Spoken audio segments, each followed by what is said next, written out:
meron kaming values na diversity. Make sure that everyone will treat pantay-pantay. Pantay-pantay, Yes. I see. For example, may nag-aaway. Yeah, hindi Yan, may mo iwasan yan maiwasan eh. yan. May Totoo. nag-aaway sa magkaibang nationalities. 5 years engineering ko, ang High equivalent school. lang, parang 3 years lang, ganon. So, I need to study, I need to, para magawa ko yung profession ko doon. So, I said, ayoko, parang hindi ko kaya. Kasi, but then again, kung saan ng direction ng buhay mo, yun ang gusto mo. At the end of the day, ikaw pa rin ang masusunod. Hindi yung mga taong nakapaligid sa'yo. Yes. Yun, welcome once again to our New Heroes Podcast.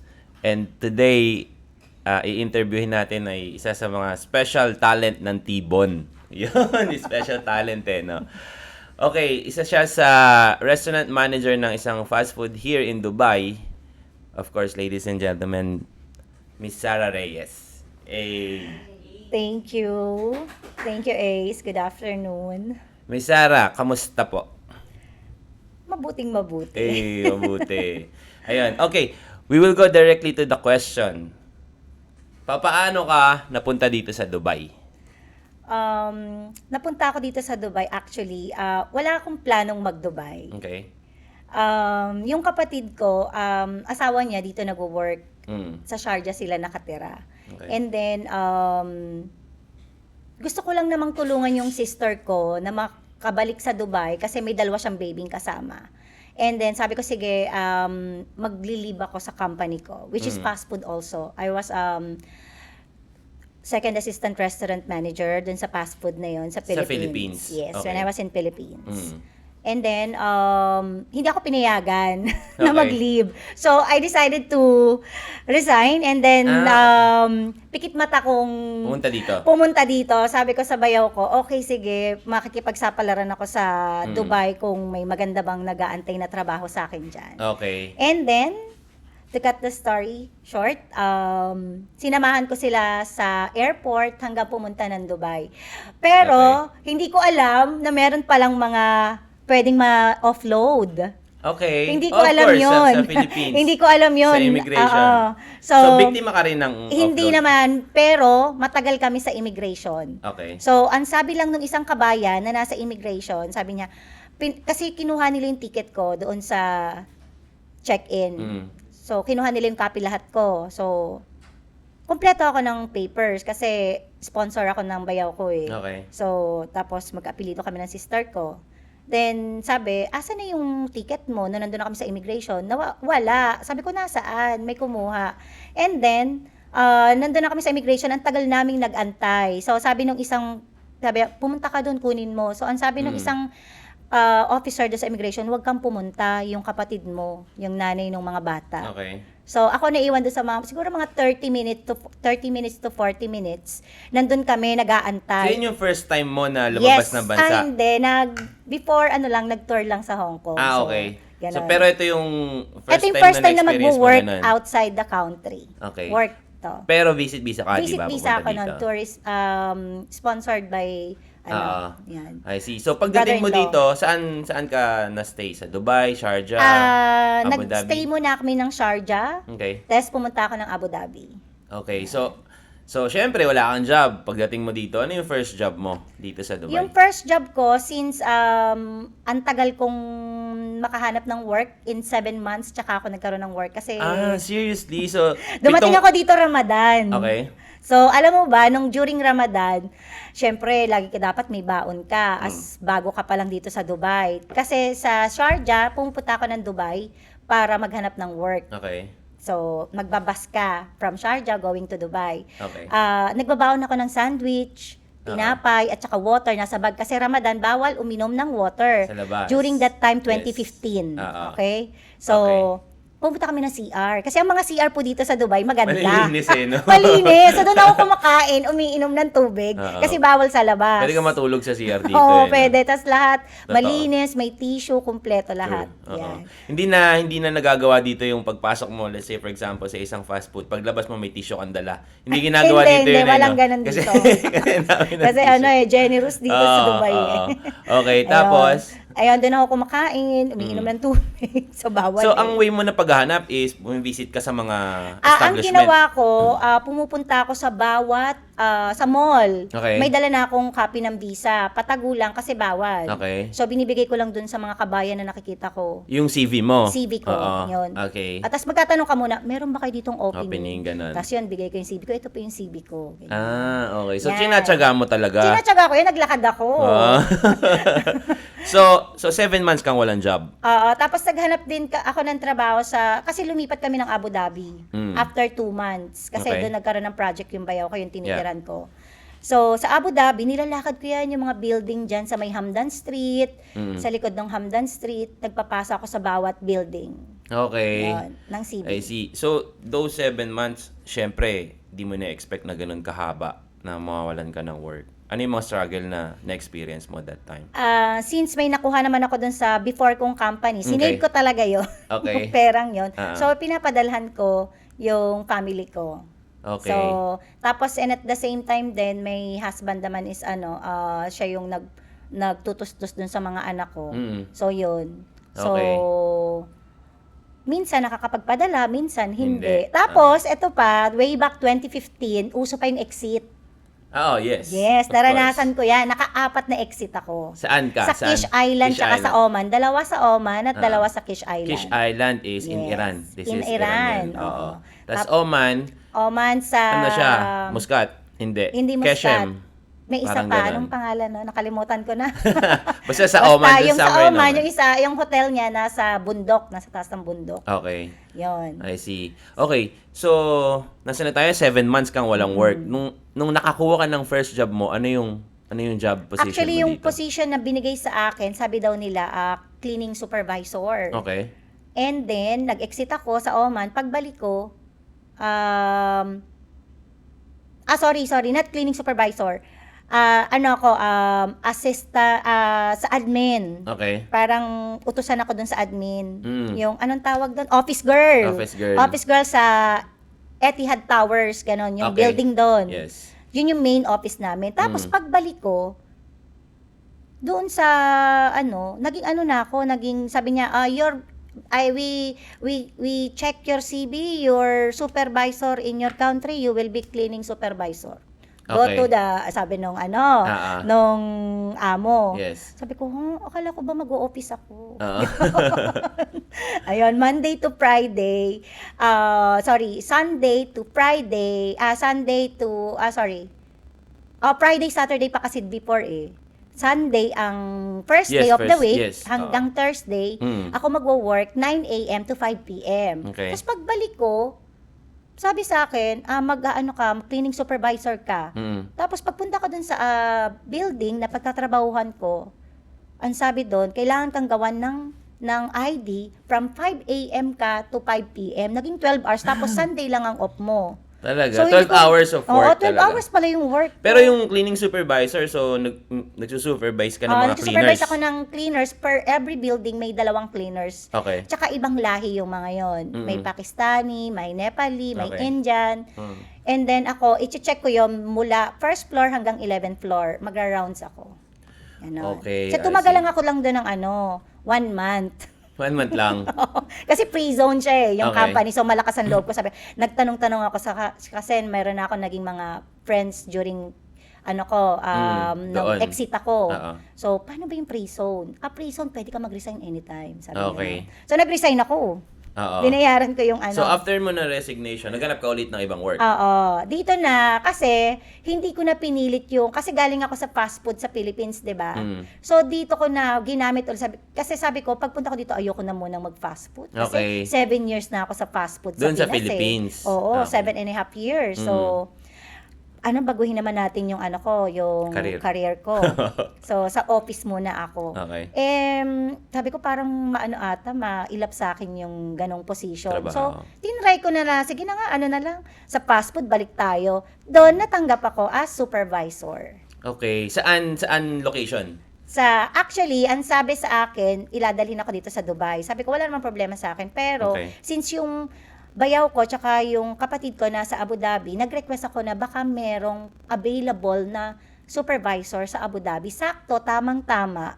kailangan nila ng bagong supervisor sa Abu Dhabi. Kaya napunta ako ng Abu Dhabi. So, doon ka nag-start Doon ako Abu nag-start Dhabi. sa Abu Dhabi as supervisor sa fast food. Okay, ilang years ka sa Abu Dhabi? Sa Abu Dhabi,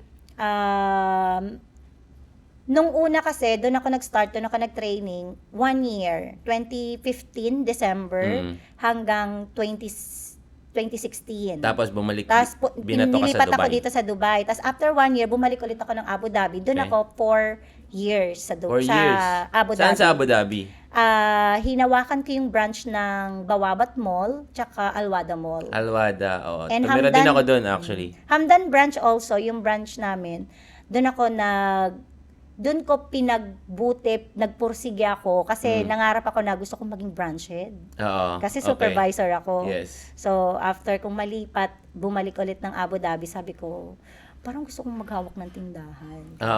So, mga ilang years yun bago ka na-promote as brand manager? As manager. Supervisor going to assistant muna. Assistant manager muna. Restaurant manager. Okay. So, 2019, naging naging assistant restaurant manager. Okay.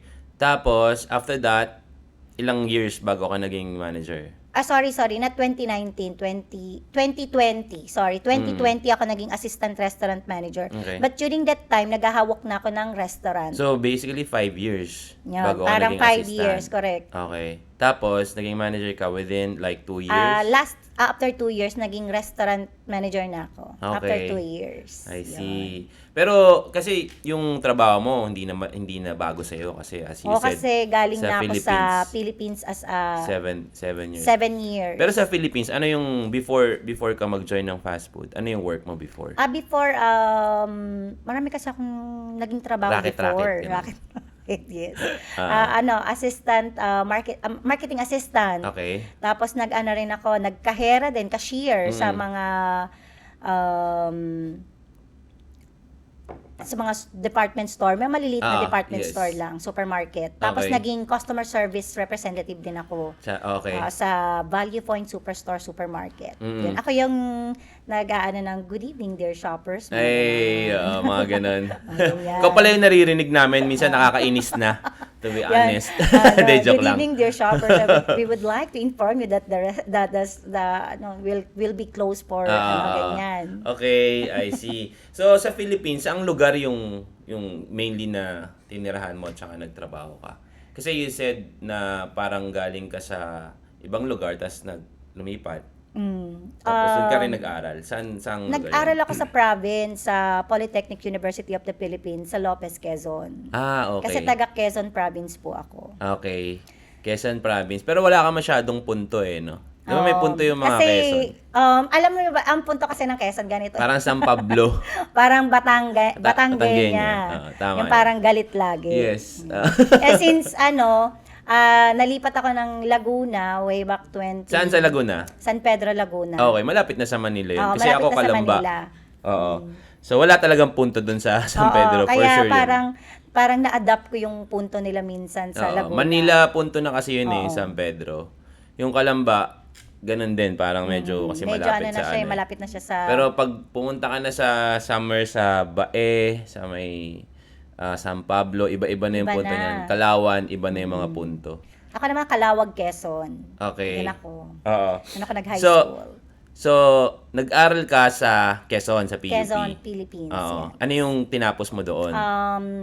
First, actually, nag-take ako ng accountancy. Kaso, hindi natin kinaya. Kaya nag-shift tayo ng business Hindi administration. kinaya because Hindi kailangan kinaya ng ng utak or ng pera or what? Hindi kinaya ng utak, sorry. Okay. masyadong... Maraming numbers. Number. Sabi ko, ano ba to?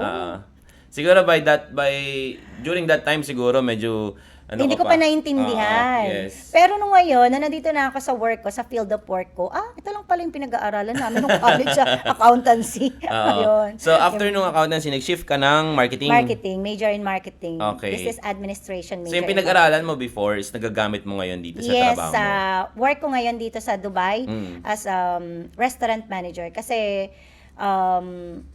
kailangan mong paano mo mapapataas yung sales mo. So, you need Ano marketing. yung mga strategy mo, yun. Yes. Okay. So sa store ngayon, level, meron tayong local store marketing na tinatawag. Mm. Also, dun sa dati kong brand, doon sa Philippines. Yeah. Yun. Ako So yung, parang meron kayong internal competition dun sa mga bawat branches dito. when I Parang was in ganun. Philippines, ganon meron. Oo. May ganon yun. Pataasan ng sales, ganyan. Dito rin meron nangyayari suggestive selling dito sa namin, sa brand namin dito sa Dubai. Pero pare-parehas, may budget kayo for marketing. Yes, meron. Yung sa head ng marketing Mm. is kapwa natin, kabayan din. So, siya yung gumagawa ng mga strategy kung paano magkakaroon ng competition ang bawat store level. Okay. I see. Kasi may mga new products kami na pinopromote na merong competition doon. Meron din doon. Ang location ng restaurant mo here is In Kite Beach, Dubai. masarap doon. Jumeirah ba yun? Jumeirah Street. Along Jumeirah Jumeirah, Street. oo. Pwede tayong pumunta doon, no, guys, no, sa Jumeirah. Tapos libre tayo ni Sarah. May 20% discount card akong dala. So 20%, kung 5 kami, tagto 20, 100% discount na yon. Diba? Okay. Ang ganda naman nung journey mo from like cleaning supervisor. Kasi medyo challenging yung cleaning di ba? Especially dun sa mga galing Philippines na nag-expect na magandang trabaho. Pagdating dito, naglilinis, naghuhugas, nagkukuskos, di ba? Medyo challenging 'yon. And from that humble beginning dito sa Dubai, tapos naging restaurant manager ka. Ano yung pwede mong i-share sa mga nanonood sa atin na okay, kahit dito ka nagsimula, you can achieve this kind of position na nasa iyo? Walang iyakan na. Ayun, lagi ko nga sinasabi doon sa mga kabayan natin na nag-start as crew dito sa brand namin. Kasi talagang maglilinis sila, magkukuskus sila, magtatapon ng basura, ganyan. When I was supervisor, ginagawa ko din yan. Tinutulungan ko din yung mga staff.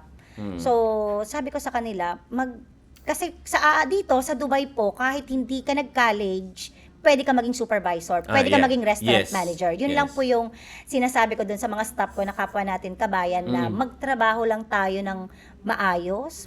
Pakita mo na masipag ka, na magaling ka sa mga ginagawa mo.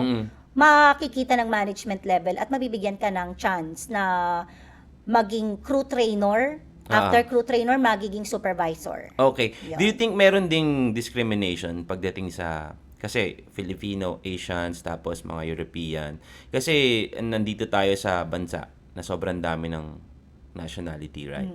So doon sa field of work mo ngayon, may nakikita ka ba ng mga discrimination din paminsan-minsan?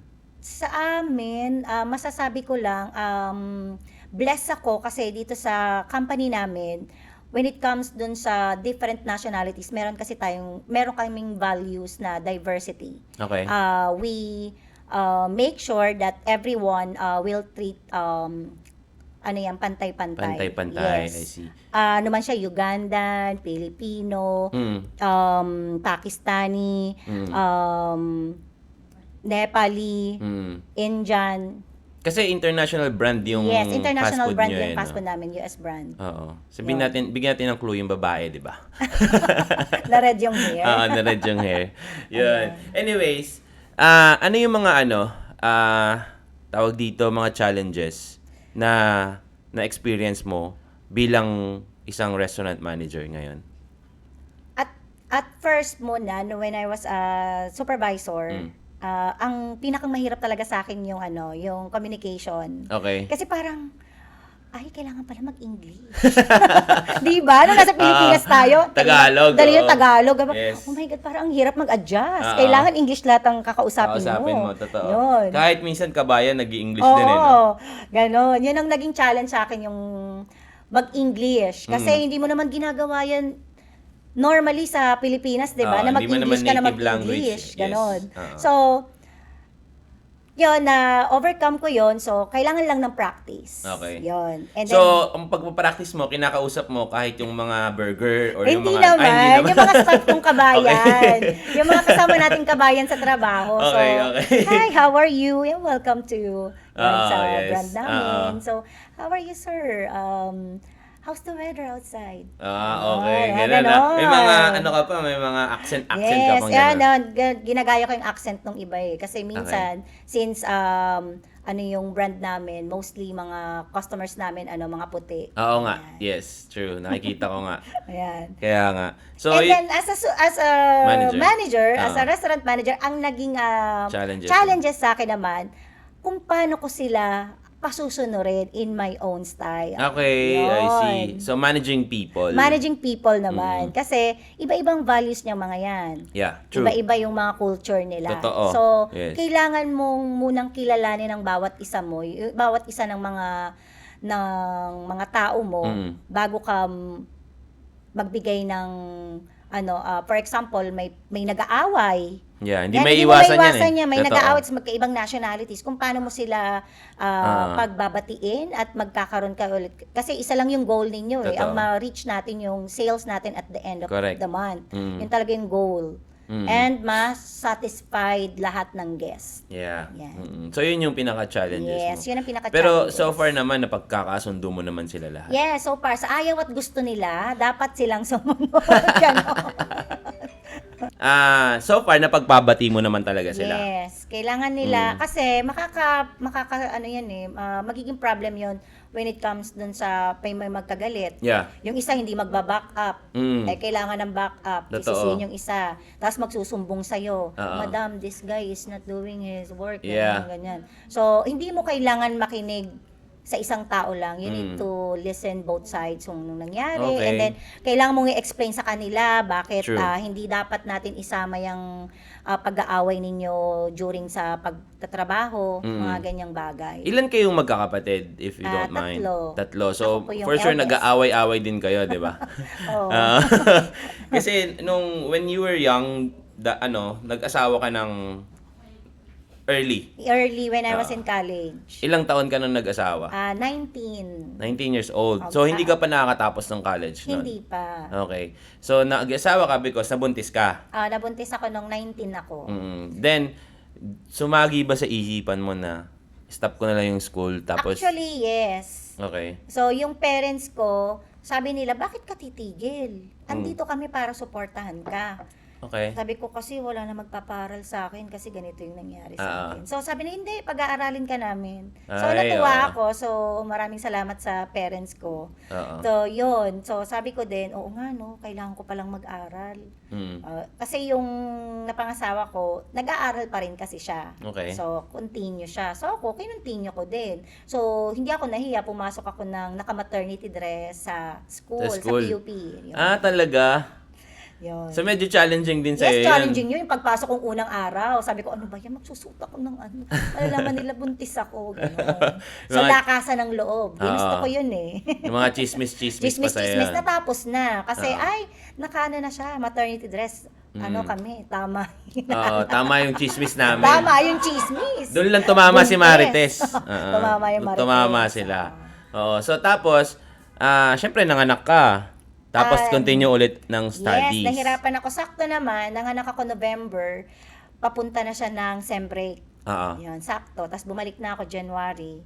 Ang struggle lang talaga nung nag-aaral ako yung, syempre, may baby ka, yung breastfeeding. Oo. So, hindi mo kayang gawin talaga kasi Nasa school ka nasa eh. school ako. Oo. Yun yung mga mahihirap na mga na naranasan ko Mm. nung bata kang nag-asawa.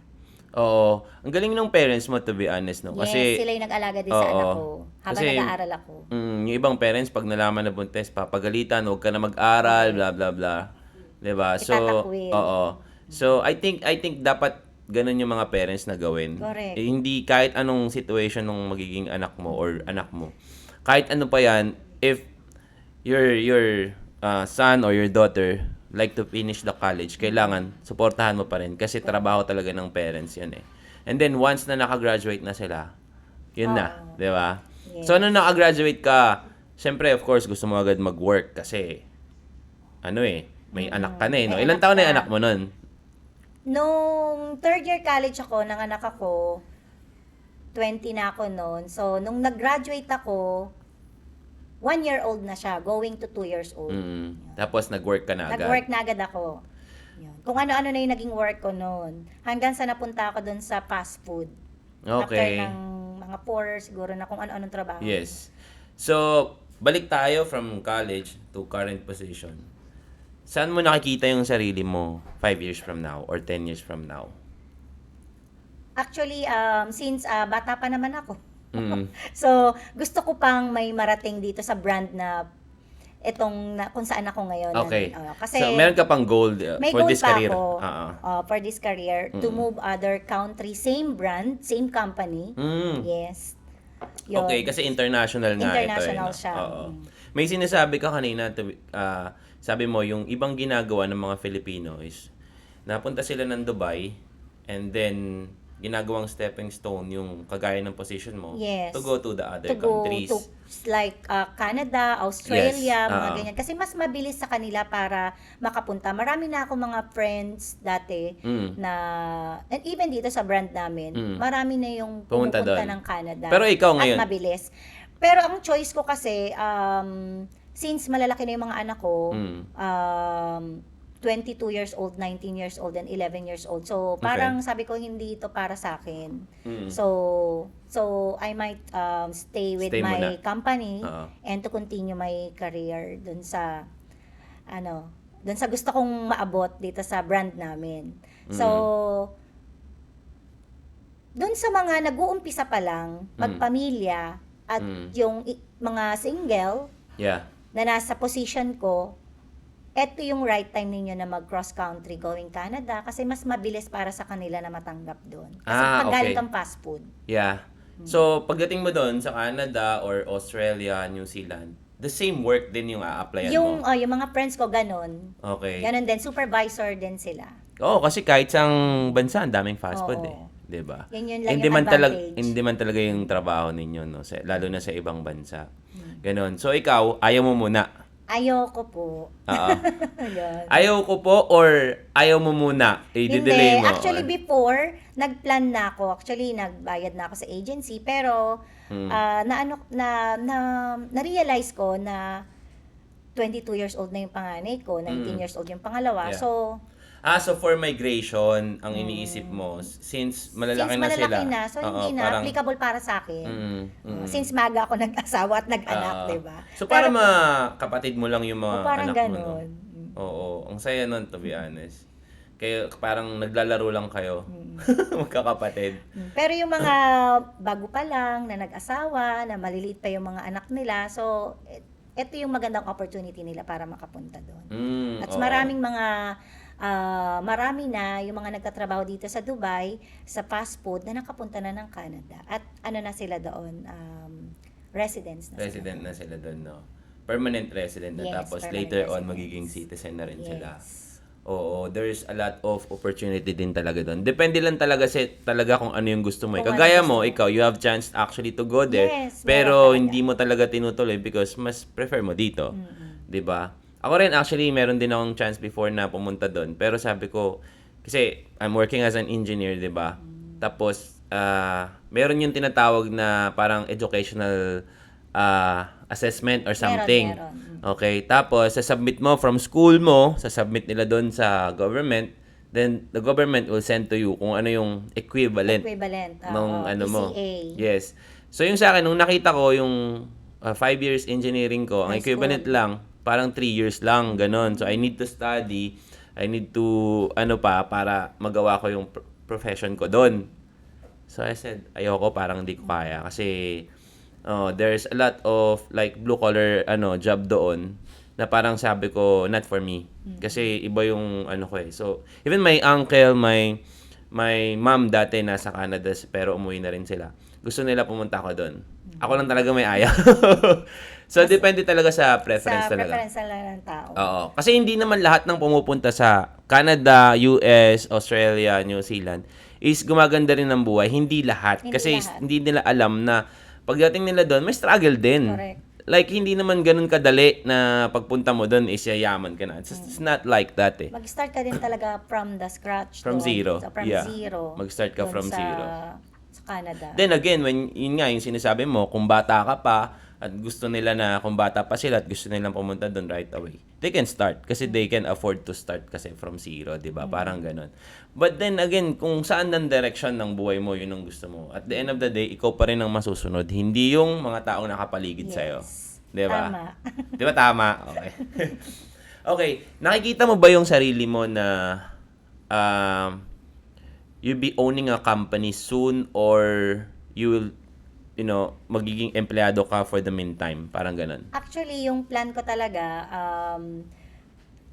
mag-ipon pa. Mm. Kasi bala ko talagang bumalik ng Pilipinas to start my own business. Mm. Kasi since mahilig ako magluto and lumaki din ako sa restaurant ng lola ko, ng mga tiyahin. So, yun yung parang naman ako kung paano mag-handle at mag-manage ng restaurant. Since nandun dito diyan sa restaurant ako, Oo. so ma-apply ko lahat yung Correct. mga yung mga ano. Oo, kasi sa nandyan ka na restaurant. sa field na yan and you have the experience already na paano mag-manage ng isang restaurant. restaurant. I think that's a good idea kasi most of OFW kasi ang iniisip nila, pag may pera sila, they can start a business tapos they will expect na mag-grow yung business or kikita sila. However, hindi pa nila nasusubukan yung business na yon.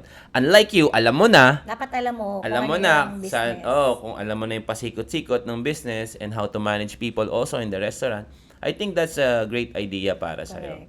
Sige, pag nag-restaurant ka, baka pwede akong sumosyo sa iyo Sa Pilipinas. sa natin lagay sa Laguna. Oh, Kasi sa taga Laguna ka Laguna. naman eh. Or Quezon Province. Quezon Province. Malapit lang ang Quezon sa Laguna. Mga 2 hours na. 2 hours. 2 hours ba? Hindi. Oo. Hindi, medyo malayo kasi ang daming mga beach doon sa Quezon, di ba? Pumupunta Sa kami doon. Infanta. Yes. Pero ang ganda doon sa Quezon. Medyo malayo lang talaga. Malayo. Medyo malayo. Tapos yung Kasi daan. Quezon is the biggest, I think, province, Philippines. I'm not sure kasi I'm not sure. Or search second. natin sa Google mamaya. Kasi may Oo. 4 district kasi ang Quezon. Okay, I see. Ayun. So, ayun. Ano yung masasabi mo sa mga viewers natin or re-recommend mo sa kanila kung paano makarating sa isang posisyon na kagaya mo? Paano sila magsisimula? Paano sila, kung halimbawa, kagraduate sila ng college ngayon, sa like your course, marketing, or any course, sabi mo nga, minsan hindi naman Dito sa dahilan, Dubai. dito sa Dubai, na makagraduate ka, makakarating ka sa posisyon na gusto mo kung magtatrabaho ka. Ano yung maibibigay mong payo para sa kanila? Sa mga fresh graduate, ang mapapayo ko sa mga first college graduate sa Pilipinas, magkaroon muna sila ng experience. Magtrabaho muna sila sa Pilipinas. Yun yung the best way. Para mas mabilis sa kanila pag pumunta sila dito sa ibang bansa, mas mabilis kasi kang ma-hire kapag may work experience ka. Okay. Isa yun sa tiningnan nila sa CV ko. Yes. Kung ba't ako natanggap Okay. mabilis sa food chain, sa fast food. And then, ibigay mo lang yung buong puso doon sa trabaho na you are willing to learn, you are willing to do kahit ano yung para ma-impress mo yung yung company, yung brand. Tsaka kapag gusto mo yung ginagawa mo, kung ano yung gusto mong pasukin, kasi hindi lahat ng tao ayaw magtrabaho ng fast food, ayaw nila yung magsisilbi ka sa customer. Yes. Kasi yun passion yun. Yes. Passion mo sa sarili mo yun na, nasilbihan ko ng maganda yung customer. Matutuwa Happy ka sila, doon. oo. Happy ka. Yes. Personally, gustong-gusto ko na nakikita ko yung customer na satisfied sila doon sa service na binigay ko. Okay. Yung fast service, maganda yung ambience, nabigay mo ng kumpleto yung orders. Yeah. Masaya ako doon. Kaya siguro nagtagal ako sa industry na to, sa F&B. I've been in F&B for more than 15 years. 15 years? Yes. Ang tagal na pala. Yan. Oo. So, kailangan talaga mahanap nila yung una-una yung... Kung unang-una, ano ba yung gusto muna ninyong pasukin na trabaho? Then, with that, focus sa goal mo, kung anong gusto mong marating. Kung ang pinasok mo is restaurant, so syempre gusto mo maging restaurant manager. So, mag-start ka pa mababa, don't stop learning. Kasi may mga, may mga training manuals, aralin mong mabuti para alam mo lahat ng standard sa tindahan. Then, apply it every time. Okay, kung mapapanood to ng mga anak mo, ano yung sasabihin mo sa kanila? So, sa mga anak ko, gusto ko lang sabihin na mag-aral lang mabuti kasi yun talaga ang pinakang susi natin para magkaroon tayo ng tawag dito, Magandang yung kinabukasan. magandang kinabukasan. Mm. And also, kapag nakapagtapos kayo, eto lang yung magiging sandata nyo para alam naman nating lahat na ang mga Pilipino, tayong mga Pilipino, dapat doon tayo Hardworking. pinalaki, Yes. hardworking, and at the same time, meron tayong diploma. Yeah. Yun Okay. yung, kasi sa ating mga magulang, yun lang yung mapapamana natin sa mga Yes. anak natin. Oo, Yun. So, tama mag-aral yun. lang mabuti, alamin kung ano talaga yung gusto mong maging sa career mo, kung ano yung gusto mo. Mm-mm. Then, nandito lang ako para i-support kung ano yung gusto ninyo in life. And then, magtrabaho ng mabuti, magsipag, at focus lang sa goal. Yan. Yun. Yun. Thank you Focus. very much, Miss Sara Reyes, sa experience na share mo sa amin ngayon. Thank you. Maraming salamat din sa pag-invite. Yes, okay. There you have it, guys. Maraming salamat sa lahat ng nanonood. And see you on the next episode. Bye. Bye!